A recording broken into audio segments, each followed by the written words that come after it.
So is it Minneapolis or Greenland? If you've not heard, Trump and the DoD authorized or warned 1,500 troops from Alaska from the 11th Airborne Division, the Arctic Angels, to prepare to deploy if they need them in Minneapolis as part of a potential enactment of the Insurrection Act. So it's 2,500 miles between Elmendorf, Joint Base Elmendorf, and Minneapolis. You have a group, the 10th Mountain Division in Fort Drum, New York, which is 1,500 miles away, which actually has units that are specialized in crowd control and riot control, if you will. The 11th Airborne Division in Alaska is not specialized in that. They're specialized in high latitude Arctic extreme weather conditions operations. And so there's a lot of talk about, them being used if we go down this insurrection road, them being used in Minneapolis. And at the same time, we're running into these issues with Greenland, right? The European Union, several countries, I believe it's 8 to 10 countries, have sent troops, a small number of troops to Greenland to show support for Greenland, while Trump and some of his cronies talk about the necessity to take Greenland basically because they want their rare earth minerals and potentially to use it as a chip to give to Putin. It's my assessment because Putin would love to have Greenland. Um, but why would you mobilize or tell a unit to prepare to mobilize that is 2,500 miles away and paratroopers not specialized in riot control, crowd control, when you have another unit at half the distance away in Fort Drum? Also used to cold weather conditions. Paratroopers would come in highly useful in any kind of escapade where you were trying to take over Greenland.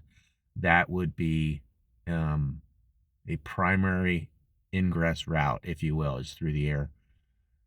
And do I think it's a possibility? Yeah, there were a couple people that brought that up as this, potentially being a ruse with Minneapolis, but getting ready to go into Greenland. And I think that's possible? Sure, I do.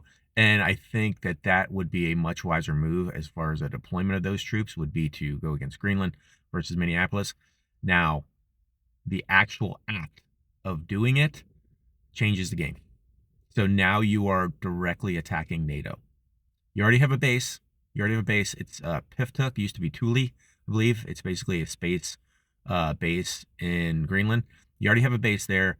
They've been expanding the runway so they can have better access. There will probably be a larger force deployment there, I'm sure, in the future, but you already have a base there.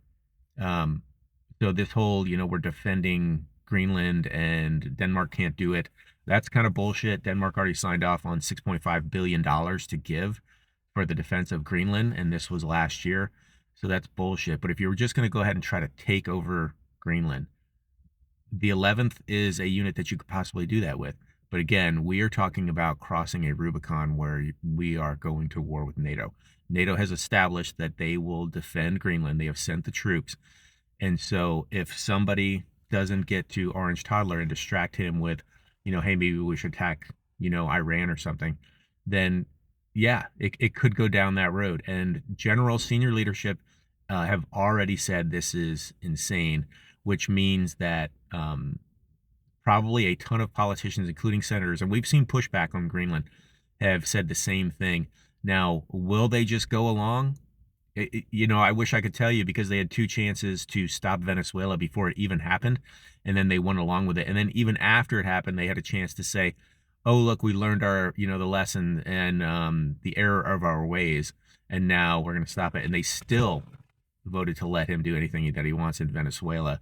So no, I I don't know if they have the gumption, the courage, the sanity to stop something like that. I do think that Greenland is a different monster because of the historical ties that we have with NATO, and I think that would be a much harder river to cross. But unless senators and Republicans do something and pass something that says, "Hey, you cannot go after Greenland, you cannot attack NATO," then could this guy wake up and not find his sippy cup soon enough and say, "Let's do it"? And who would stop him from trying to do that? I think that would we would get into a much different situation as far as the world goes and as far as the country goes, as far as military support for him goes, if he said, I just want to attack allies. Now, remember, the U.S. military has trained with these folks for decades and longer. And so there are deep established relationships between U.S. military and European military. We are allies, or have been until Trump showed up. And so I do think a potential part of this is that he wants to send a message because they sent troops. Now he's like, oh, look, I'm going to send troops potentially. They have not been ordered to deploy. It's just in order to prepare in case they are needed for an option. So please be aware of that. They have not, while Europe has sent troops to Greenland, he has not. And if he does, yeah, that's a game changer. And then we have to address that and figure out where we go next, because I do think you would see a massive rift inside of the U.S. military about that.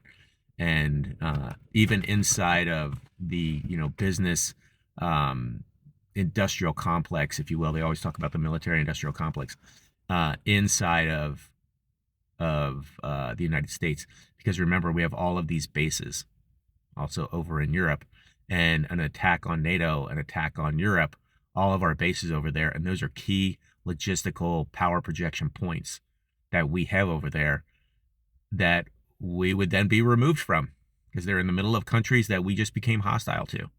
So in any realm of sanity, do I think he actually sends them to Greenland? Do I think he even sends them to Minneapolis? No. But we're getting a little insane at points. I think that people are trying to distract him with other things, still not beneficial to us. But just so you're aware, that is a potential offshoot of this, is it also being a message to Europe that we're pissed that you sent troops, and now I'm going to, potentially spin these guys up. I don't think we're going to send them. I don't. Could I be wrong? Yes. But that's my assessment, is I think there are semi-adults in the room and in the military, especially in the military, who are pushing against that very strongly. Whereas Venezuela was kind of a different ball of wax, and I can get into that in another post if you want. Okay. All right. Thanks.